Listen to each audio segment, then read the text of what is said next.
when I first read the headline, right, and then the reaction to it, I was confused. I'm like, this seems like a no-brainer. Like, there should be rules in place to like ensure that there's obviously integrity and fairness. But then, obviously, as I did more work on the topic, that's when it became a bit more clear to me that's a bit more complicated, and there's a lot more nuance I didn't really appreciate. On that point about some of the feedback that you got back that was negative, I think they're critical about some of the undertones, right, that came off as maybe racist or transphobic.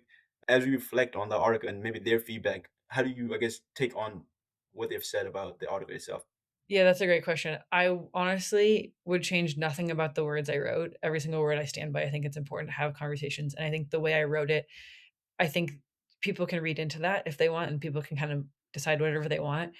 But every single word I wrote, I stand by, and I think at the end of the day, like I said, women need to be protected. Let's build third categories. We can do this together. This is part of like how the world moves and evolves. But what was really a shame, and I didn't realize how politics in America, I knew it was like kind of dirty business. I didn't realize how much they could hijack a conversation like this.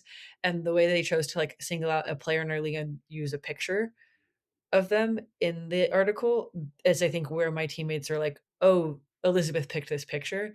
And what's sad is I was like, "Oh, it looks like I picked the picture." And then as I learned more, a lot of friends, I didn't know this as much, but were like, "That's not how the news works. The news has the freedom to pick the picture. The person writing the article doesn't get to choose that." And I was like, "Oh, well, that's crazy because I've tried to read a bit and I didn't even know that. And I know most of my athlete teammates don't even know that at all. So the fact that they're like, you did this, you singled somebody out, I'm like, I actually didn't at all. Unfortunately, this is kind of how narratives are driven and how people get their points across politically, which is like, that was like a really big bummer. And I explained that to my teammates and I was like, I can't change that, that this is like what has been done. I stand by every word I wrote.